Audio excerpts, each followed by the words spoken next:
Wow, okay, so the Google Pixel 6 event just happened. So here are my thoughts from someone who has recently been, well, really excited by this phone launch. And this phone could really possibly be the phone that makes me switch away from the iPhone. I tried to stay away from all of the leaks, of which there were many, so watching the Pixel event was quite an interesting experience as they seem to gloss over a lot of the hardware itself, perhaps because they just assume it's been leaked. But I had a good read of the specs pages and also found some interesting notes down at the bottom in those kind of small terms and condition text. So let's jump into it. And if you're new and interested in learning more from an iPhone user who might just be about to switch to Android, then cheeky subscribe would be amazing. So without further ado, we have two new phones from Google. Now hardware-wise, they come in two different flavors. We've got the 6 and the 6 Pro. And from looking over the specs, other than the obvious kind of size differences, the only other differences are the Pro has 12 gig of memory instead of 8, the addition of a 48 megapixel telephoto lens, and an upgraded front camera in the Pro. So that's kind of it. That's the differences. And then pricing wise, it is $599 for the 6 and then $899 for the 6 Pro. So a $300 difference to get the upgraded hardware. But also if you pre-order today, you also get to claim some Bose 700 headphones, which are around about worth £300 worth in themselves. So I also predict that a lot of Bose 700 headphones will probably appear on eBay very soon. I think within 14 days of this very video going out. So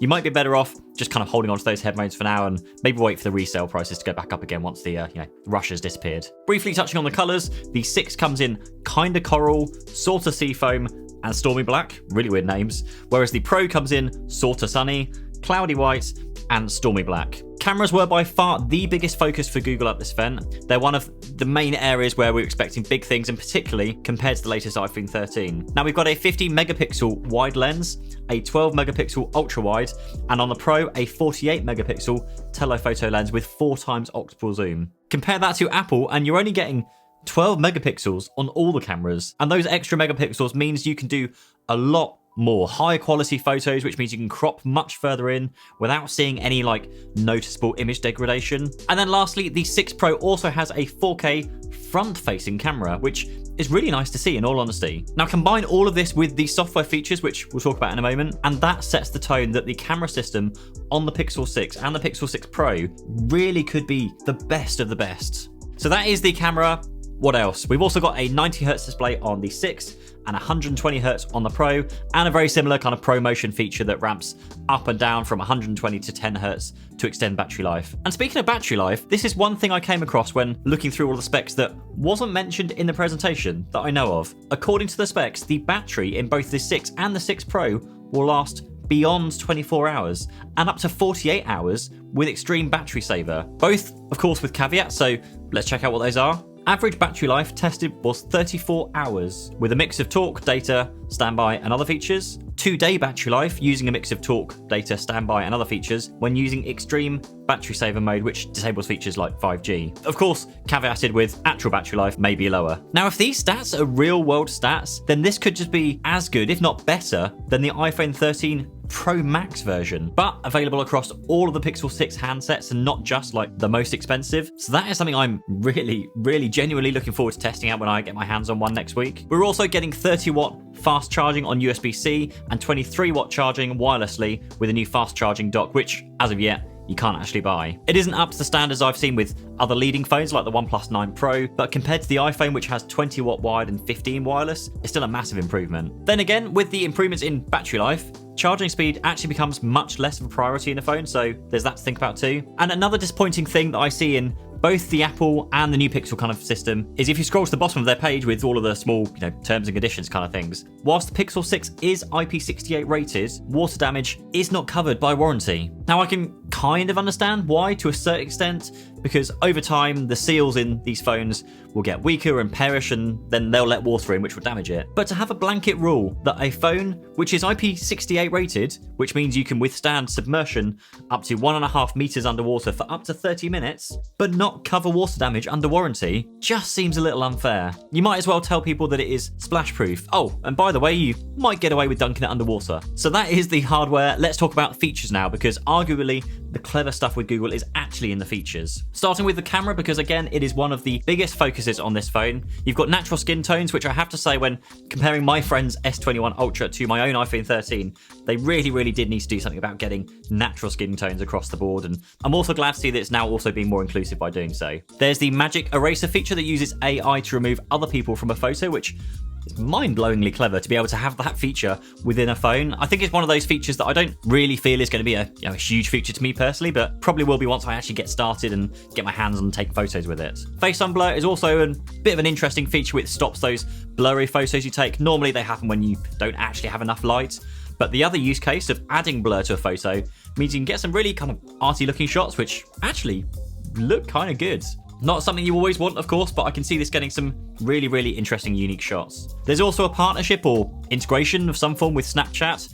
I think it was tap to snap, tap the back twice, though I normally actually end up disabling those kind of back tap shortcuts because they just don't work. They just mistrigger all the time. So I'll be interested to see how well that works. And also, who uses Snapchat still? Does Google own Snapchat? I don't know. I think I'm probably far too old to know these answers. Maybe let me know down below. Probably just show my age by doing that. Oh, and one more photo feature that I haven't come across before, locked folder. And from a quick bit of Googling, this seems to be a better version of the hidden photos over on iPhone to keep all of your kitty cat pictures away from prying eyes. Neat. You've got some huge improvements to the video features. Again, really excited to try out all of those since the iPhone is by far the best at video right now, but maybe not anymore. And the other camera feature was their use of computational photography to get up to 20 times super res zoom. I just wonder how noisy and horrible those photos are going to be at like 20 times zoom, because so far, I'm willing to be proven wrong, nothing I've seen can really come close to a true optical zoom. So time will tell. Other interesting, incredible features that I've not seen before are live translations, which will be insane for those who travel. Just imagine being able to hold a conversation with someone who speaks a foreign language and have this device sat in the middle, like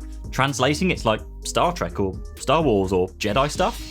I found it really interesting they were talking about extending the support window for updates. Not really anything I've ever really heard from an Apple announcement, but from what I gather, one of the downsides of Android phones is that manufacturers only ever provide software and security updates for a limited time after the phone launches. But with the Pixel 6, this has been extended to 5 years, which sounds really generous. I don't think I know anyone that's kept a phone for more than 5 years nowadays, so that should cover the vast majority of people who upgrade, say, every other year or so. Now, Pixel 6 also has an always-on display. It is one feature I really wish the iPhone would have, maybe next year. And the fact they have an always on display but still have up to 2 days of battery life, crazy good. Voice features now, and wow, again, this is so clever. It's contextual and remembers previous corrections, so you don't need to constantly correct things when dictating, say, a text message or email. I really wish iPhone would let you do this with their ridiculous UK spelling, which always autocorrects to U.K.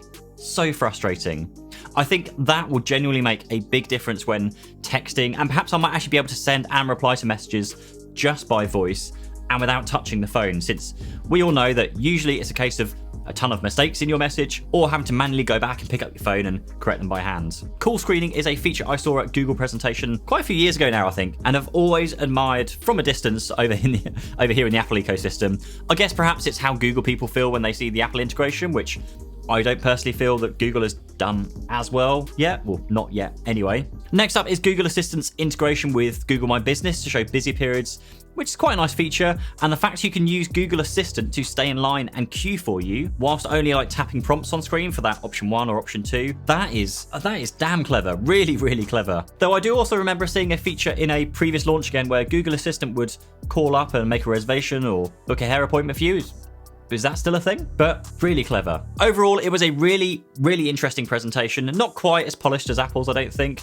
I didn't quite find myself getting as excited as I did for Apple's event, but that's probably because I'm a bit of an Apple nerd. Now, one thing I will say about the overall experience, though, is the pre-order experience. Sheesh, that was bad. Very bad experience. And one I hope Google will really learn from. But I mean, Google shouldn't need to learn because they're Google. Essentially, you could pre-order the Pixel 6 as soon as the live stream started, but the site kept crashing. Then over the next 2.5 hours, I kept trying to buy. The site would crash. Sometimes I get to the checkout page. Sometimes I get my card details in there, but other times it would just tell me the model I wanted was now sold out, so I had to start all over again. Sometimes the whole Pixel 6 Pro range would be sold out. Other times it would be just the 128 gig, other times the 256 gig. And it seems that Google were basically trying to limit the number of orders on their systems, perhaps to prevent the crashes that we were seeing, by just pausing inventory from time to time.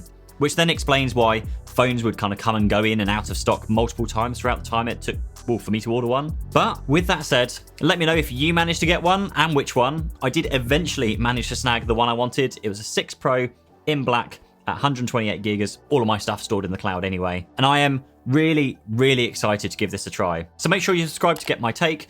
I'll be posting a first impressions video when I get one in a week's time, and then a full review 2 weeks later, so be sure to stick around for that. Otherwise, thank you for watching. Check out a couple of other videos you might like, and until the next time, see you soon.